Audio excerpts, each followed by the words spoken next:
Bud Cort, American actor, age 77, died February 11, 2026. Today we pay tribute to one of the most singular and unforgettable actors American cinema has ever produced. Bud Cort, best known for his haunting and beautiful performance in the 1971 cult classic Harold and Maude, has passed away at the age of 77. He died on February 11, 2026, in Connecticut, following a long illness. Walter Edward Cox, who would take the stage name Bud Cort, was born on March 29, 1948, in New Rochelle, New York. Growing up in Rye, New York, he showed an extraordinary acting ability from childhood, performing in school plays and community theater with a maturity and instinct far beyond his years. After moving to New York City, he enrolled at New York University's School of the Arts and began to work in theater, commercials, and soap operas, slowly building the foundation of what would become a remarkable and thoroughly unique career. His first major film opportunity came when legendary director Robert Altman spotted him and cast him in M*A*S*H in 1970. This was followed almost immediately by another Altman film, Brewster McCloud, also in 1970. Bud Cort was on his way, but it was the following year that everything changed. In 1971, director Hal Ashby cast Bud Cort opposite the extraordinary Ruth Gordon in Harold and Maude, the darkly comic, deeply moving story of a death-obsessed 20-year-old and a free-spirited 79-year-old who fall in love with life together. The film was, upon its release, misunderstood by many critics, but audiences found it, passed it along, and fell completely and irreversibly in love with it. Harold and Maude became one of the great cult films of the 20th century, and Bud Cort's performance as Harold, withdrawn, yearning, quietly heartbreaking, and ultimately reborn, is at the absolute center of why it works. His performance is the kind that is almost impossible to describe adequately. It is so internal, so specific, so completely inhabited, that it feels less like acting and more like simply being. You watch Bud Cort as Harold, and you believe every single second of it. It is one of those rare performances that changes you a little bit every time you watch it. The role defined him, which, as he admitted in interviews, was both a blessing and a curse. "I didn't make a film for 5 years because everything I was offered was that same kind of character," he once said.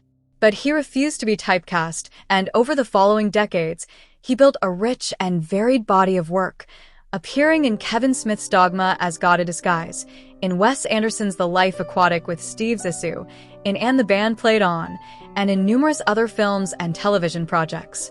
He was also a distinguished voice actor, lending his voice to Batman, the animated series and other projects, and a dedicated member of the Actors Studio as both performer and director. Bud Cort was 77 years old. He leaves behind no peer, because there is simply no one quite like him. He was an original. He was Harold. He was unforgettable. Rest in peace, Bud. You taught us that the world is ours to love.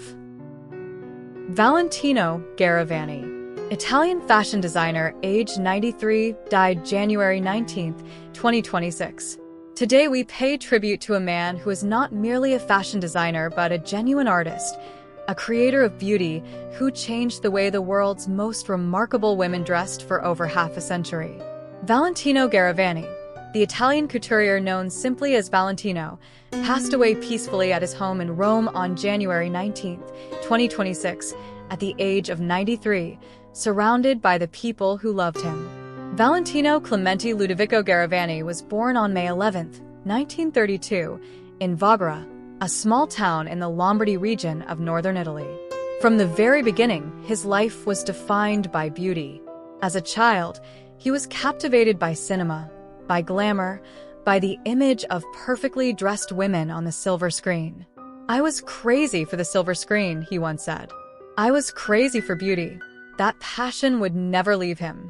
After studying fashion in Milan, and then moving to Paris as a teenager, he apprenticed under some of the greatest names in haute couture, including Jean Desses and Guy Laroche, learning the rigorous, precise craft of the atelier. He absorbed it all, and then, in 1959, he did the bravest thing a young designer can do. He opened his own house. The House of Valentino was founded on Rome's Via Condotti And from that moment forward, the world of fashion was forever changed. It was the beginning of a love story between Valentino and beauty, Valentino and women, Valentino and Rome. In 1960, he met the man who would become his greatest partner, not just in love but in business, Giancarlo Giametti. Together, they built one of the most iconic fashion empires in history. Giametti handled the business. Valentino handled the dreams. His rise was meteoric. By the mid-1960s, he was dressing Jacqueline Kennedy, including the famous ivory lace dress she wore for her wedding to Aristotle Onassis in 1968, and his name had become synonymous with the highest levels of elegance and sophistication. Elizabeth Taylor, Audrey Hepburn, Sophia Loren, Princess Grace of Monaco. The list of women who wore Valentino reads like a roll call of the 20th century's most iconic figures. And then there was the red. Valentino red, Rosso Valentino, a rich, specific, magnificent shade of scarlet that he made his signature from the very beginning of his career. It was not merely a color. It was a statement, one of the boldest, most confident, most beautiful statements in the history of design. Every collection featured at least one piece in Valentino red, and every woman who wore it was transformed. At the 2001 Academy Awards, Julia Roberts wore a vintage Valentino gown, black and white, strapless, breathtaking, and became the defining image of that evening. It was a perfect Valentino moment, he said afterwards. She looked like a dream. Valentino retired in January 2008 after 48 years at the helm of his house. More than 10,000 people lined up in Rome to pay their respects following his death, a testament to the love he inspired not just in the fashion world, but in the hearts of ordinary people who had grown up seeing his creations and understanding, on some deep level, that they were in the presence of something truly extraordinary. Valentino Garavani was 93 years old. He was the last of a kind, the last of the great old-world couturiers who believed that making a woman beautiful was not merely a job but a calling. Rest in peace, Valentino. The world has never looked more beautiful because of you. Jackson, American civil rights leader, age 84, died February 17, 2026. Today we honor one of the most consequential figures in the history of American civil rights, a man whose voice thundered through 5 decades of struggle, whose words shaped the conscience of a nation, and whose life's work made the United States a more just and equal place.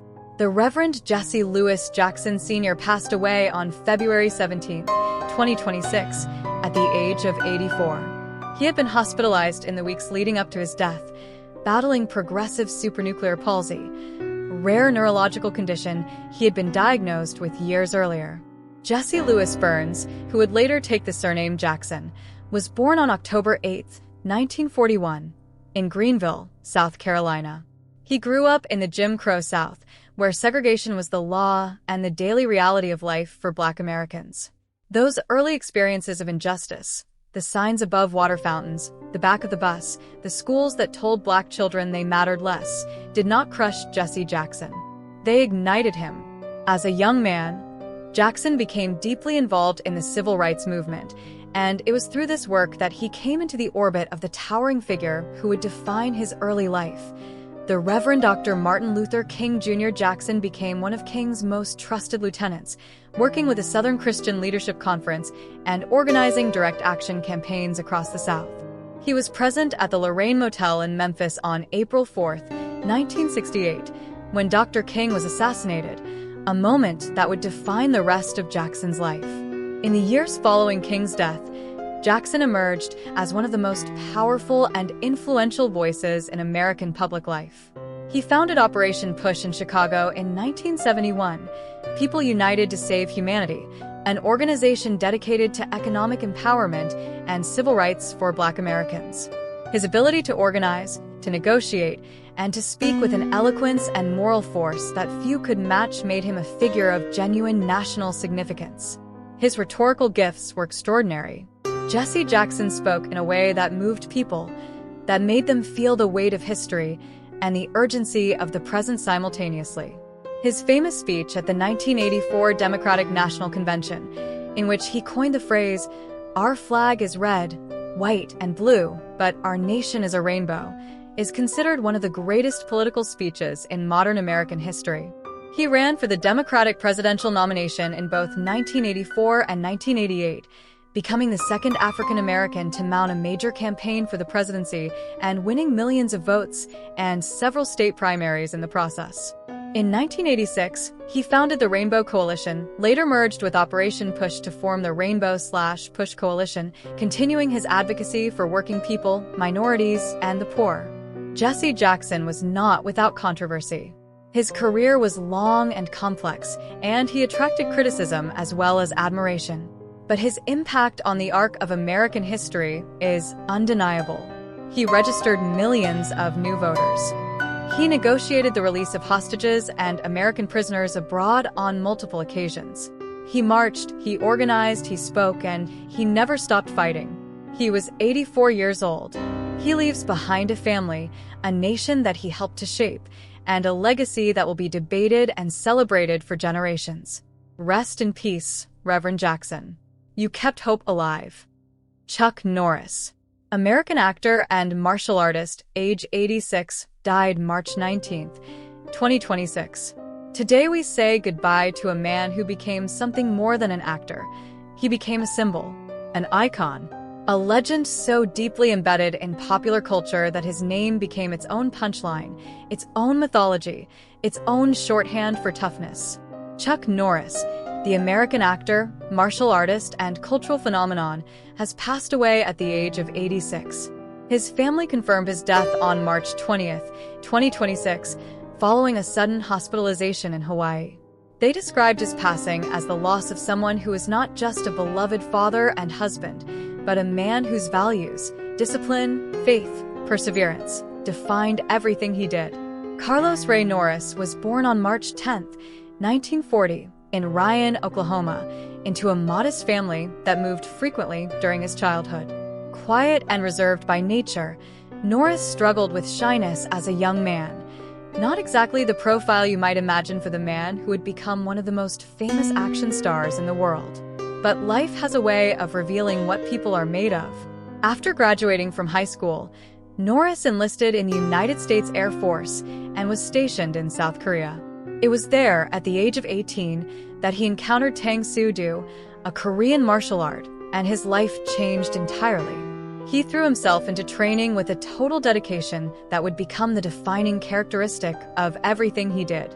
He earned his black belt, then began studying multiple other disciplines, including Taekwondo, Brazilian Jiu-Jitsu, Judo, and Karate, eventually earning black belts in several of them. After his honorable discharge from the Air Force in 1962, Norris opened his own chain of martial arts schools and began competing at the highest levels of the sport. He won the Professional Middleweight Karate Championship in 1968 and held it for 6 years. Along the way, he met Bruce Lee, then a young martial artist building his own reputation, and the two became friends and sparring partners. Lee cast Norris as his opponent in the climactic fight scene of Way of the Dragon in 1972, and the exposure introduced Norris to a global audience. His film career took off from there.